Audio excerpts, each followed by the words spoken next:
Welcome, everyone. Whether you are, the learner frantically prepping for a meeting, diving into a completely new field, or just driven by an intense curiosity to figure out how things work, we are so glad you are here. Yeah, we've got a really fascinating one today. We do. And I mean, just think about how exhausting it is to be healthy today. It's like a full-time job. You download a sleep tracker, you log every single macro you eat. You're measuring your heart rate variability every morning. Exactly. We treat our bodies like temperamental smartphones that constantly need the latest software update to run efficiently. It is a profoundly mechanical view of human life. Mm. You plug in the right superfood, you input 10,000 steps, and you expect this predictable, optimized output. Right. Everything is measurable, highly individualized, and honestly, completely isolated from the world around you. Which brings us to the focus of today's deep dive. We are looking at a translated document from June 2014 by an author named Xu Feng. It's titled The Way, Virtue, Method, and Art of Nurturing Life. Quite a title. It is. And the mission of this deep dive is to extract the ultimate blueprint for what is known as yang sheng, or nurturing life. It basically takes all those modern, exhausting life hacks and just flips them completely upside down. It really does. It's a total paradigm shift. Okay, let's unpack this. We are looking at a highly structured system that promises not just longevity, but the ability to transcend the ordinary and attain Tao, meaning the natural, unforced flow of the universe. Yeah, and to even begin discussing those daily health habits, we have to establish what we are actually trying to keep alive, right? The document lays out a foundation. It says we are nurturing 6 specific pillars. And those are essence, chi, spirit form, heart, and nature. Exactly. Now, those words sound pretty sweeping, so we need to ground them for you. Form is your actual physical vessel, your bones, your muscle. So hardware. Yeah.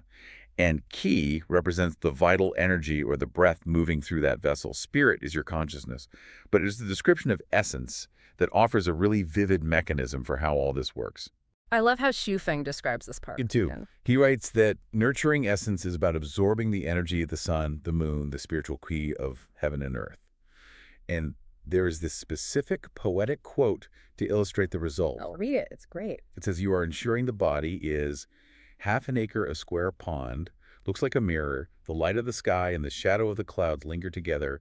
Ask the canal how to be so clear, because there is a source of living water. Just notice the physics of that metaphor. A pond that has no inflow or outflow becomes completely stagnant. Yeah, algae blooms, bacteria takes over. Exactly. The water goes cloudy and toxic. Ah, And our physical and energetic selves operate the exact same way.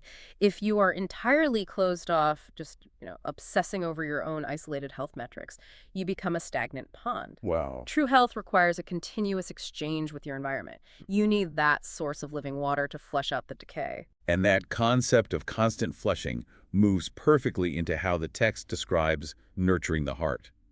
Because the goal there is to allow the environment to follow the heart, enabling your mind to transcend whatever phenomena you encounter. Right.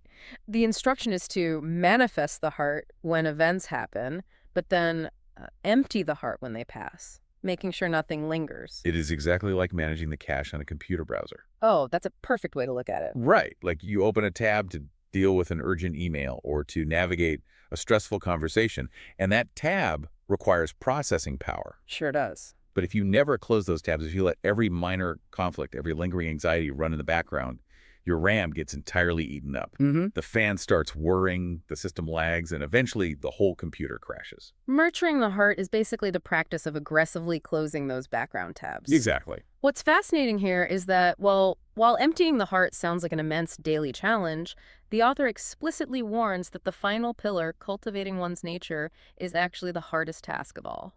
That seems really counterintuitive to me. Why would cultivating our own nature be the most difficult part of the whole process? Because the mechanism for cultivating nature requires us to completely relinquish our human wisdom and intelligence. Wait, really? Yeah, the text defines the original intention of the Creator as achieving the unity of heaven and man. So to get back to that unity, you have to stop trying to outsmart the universe. Oh, I see. You have to let go of your cleverness, your urge to constantly analyze, categorize, and, manipulate your surroundings for personal gain. Man, that is a tough pill to swallow for anyone raised in a modern society where our intellect is essentially our primary survival tool. We are taught to intellectualize our way out of every single problem. Absolutely. We pride ourselves on it. So if these 6 pillars are the internal engine of this vehicle, what is the fuel powering it? The author points to 2 overarching rules, the way and the virtue. Right. And the way is about surrendering to the path of nature. The text notes that the great way is exceedingly smooth. Like, water flows downhill, it doesn't spend energy trying to flow up. You align your actions with the natural gravity of the universe. Makes sense. But the virtue introduces a highly specific behavioral requirement. Yes, the virtue of nurturing life is treating all sentient beings with kindness. The formula in the text is blunt.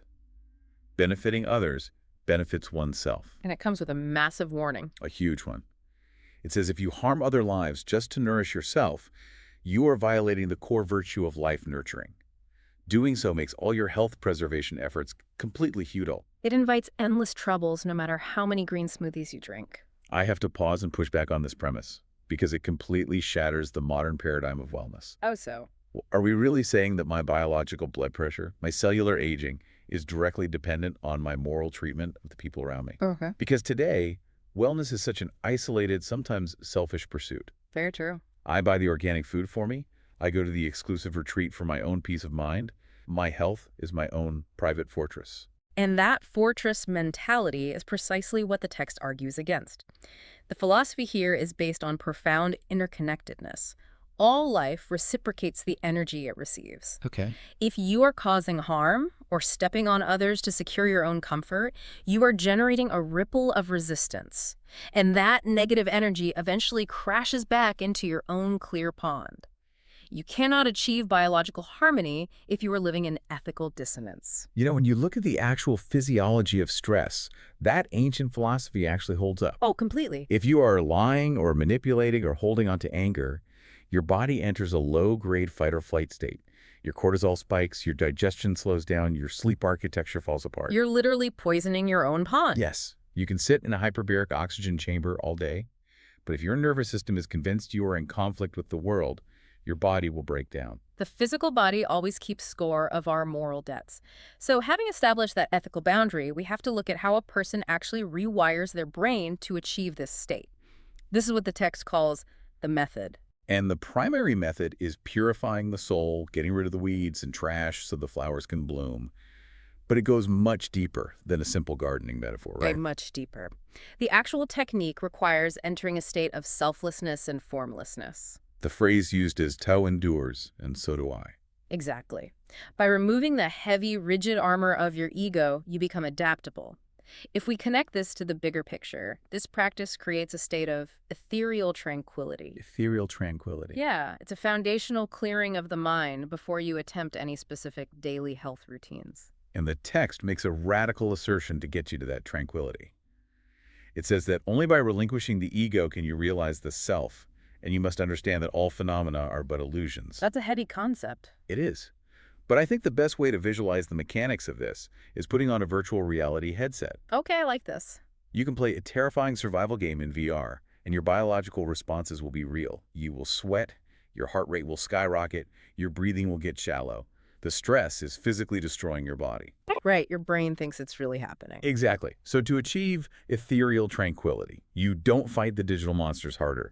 You just take off the headset. You realize the threats aren't real, and your nervous system instantly resets. That is the perfect articulation of relinquishing the ego. You are no longer reacting to the illusions of status or wealth or petty arguments with a biological panic response. Yeah. You do this so that when you finally engage in the daily tasks of health, you are doing them with a fluid, natural alignment rather than this desperate, fearful need to control your mortality. So once you have taken off the headset, how do you actually walk around in the real world?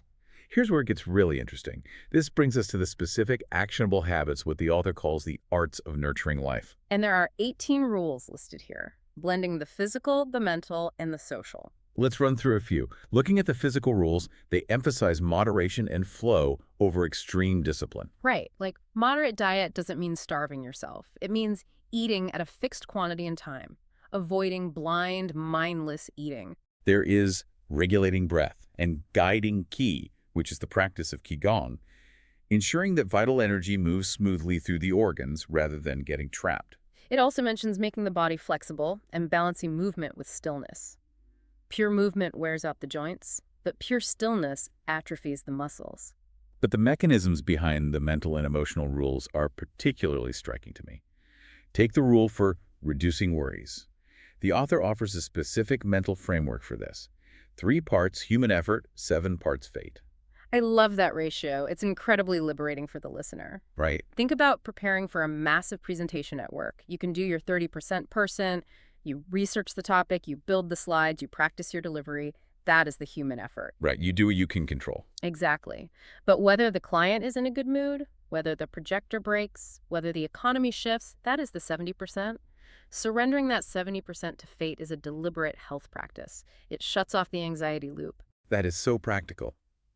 Alongside reducing worry, there's the rule of being simple and easy.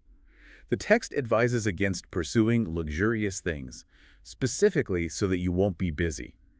It states clearly that not being busy is also a kind of health preservation. And we treat busyness as a status symbol today. We really do. If your calendar is full, you must be important, but biologically, constant busyness scatters your spirit. It forces you to live perpetually in the future, planning the next meeting, rather than inhabiting your physical form in the present. We also see rules on how to handle the people around us, like handling affairs in moderation, always leaving room and not pushing things to their absolute limit. And treating people with equanimity, basically refusing to get dragged into arguments and debates. But tucked into these 18 arts are a few practices that sound surprisingly modern, almost like they were pulled from a psychology seminar. Oh, the instruction to meditate on beautiful things is a great example of that. Yeah. The text actually references the law of attraction and visualized thinking to physically build your body and your environment. But the 2 rules that offer the most actionable insight for daily life, at least for me, are performing acts of hidden virtue and changing space often. Let's talk about hidden virtue first, which refers to secret good deeds, anonymous giving. Yes. Let's unpack the mechanism there. Why does a good deed have to be a secret to preserve your health? Well, think about it. If you do a favor for a coworker and then subtly remind them about it, or you donate money and post it on social media, you are just feeding your ego. You're seeking an external reward. Exactly. You are doing it for the external dopamine hit of validation. When you do it anonymously, paying for the coffee of the person behind you, cleaning up a mess in the break room when no one is looking, the ego starves, but the self is nourished. Ah, I see. You are acting in accordance with the virtue of kindness, purely for the sake of the living water we talked about earlier. You generate positive energy without attaching any transactional strings to it. I love that.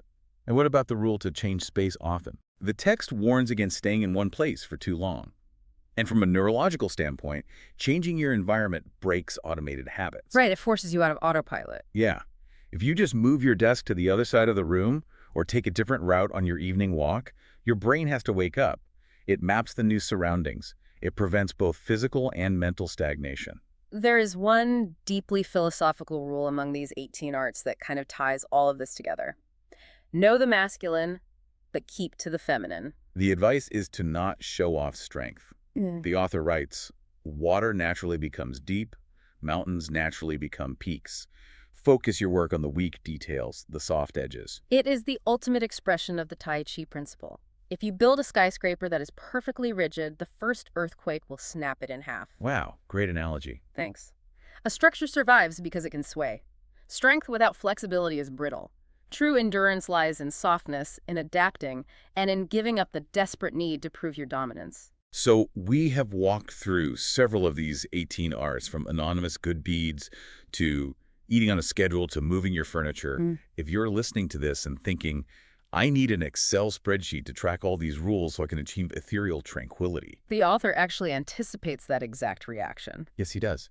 This brings us to the crucial caveat at the end of the document.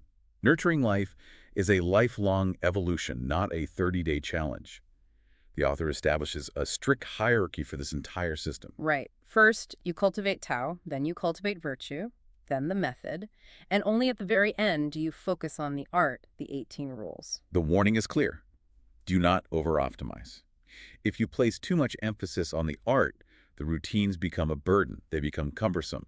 You're supposed to use the specific habits merely to treat the symptoms. The text uses a profound phrase here. Self-nature can generate all dharma.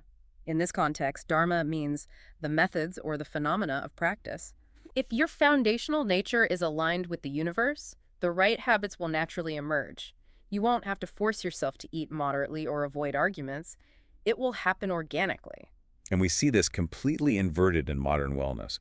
We try to build the roof before pouring the concrete. All the time. We obsess over the specific temperature of a cold plunge or the exact milligram count of a supplement, while our foundational Tao and virtue are a total mess.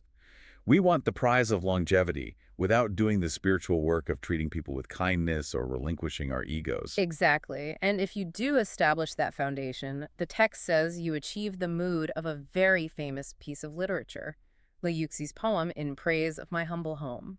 To understand that mood, you have to look at the poem itself. It is about a scholar living in a tiny, moss-covered, dilapidated hut. Sounds pretty bleak. You would think so. But he doesn't care about the shabby surroundings because his mind is rich. He surrounds himself with good people, he plays his music, and he reads. The mood is absolute, unshakable contentment, regardless of external wealth. That's beautiful. Contrast that with a billionaire living in a mega mansion, constantly monitoring his heart rate, terrified of aging, and profoundly miserable. One has mastered the art, but the other has mastered the Tao. Exactly. And the document concludes with a sudden, honestly beautiful blessing. After all this lofty talk of ethereal tranquility and stripping away the ego, Shufang writes, "May everyone make love until 99, live until 120. It's so unexpected. It immediately grounds the philosophy back into the physical joy of being human. It is a brilliant tonal shift. It reminds us that we are not nurturing our lives so we can sit in a cave like sterile, emotionless statues. Right. We are clearing out the weeds and maintaining the living water so that we can actually experience the vibrancy, the pleasure, and the richness of human life for as long as possible. This raises an important question about our ultimate goals. Yeah. We do all this work to preserve the physical vessel, but we often forget to actually inhabit it. So true. To summarize this entire system for you, true longevity is a top-down approach. You align your path with the natural flow of the world. You protect your physical and mental pond by treating all sentient beings with kindness. You clear your cache of stressful illusions, and only then do you employ practical daily habits, using them lightly to treat the symptoms of life without ever letting them become a heavy burden. As we conclude this deep dive, I want to leave you with a final thought to mull over, building on the instruction to relinquish the ego and recognize illusions. Let's hear it. If true longevity demands that we realize our self is an illusion and requires us to surrender our human intelligence, does our modern obsession with biohacking and meticulously tracking every single health metric actually strengthen the very ego we are supposed to be shedding? Are we literally stressing ourselves to death by trying too hard to stay alive? Man, that is the ultimate paradox to take with you today. Thank you for joining us on this deep dive. Take a deep breath, go out and do a secret good deed today, and enjoy the living water of your own mind.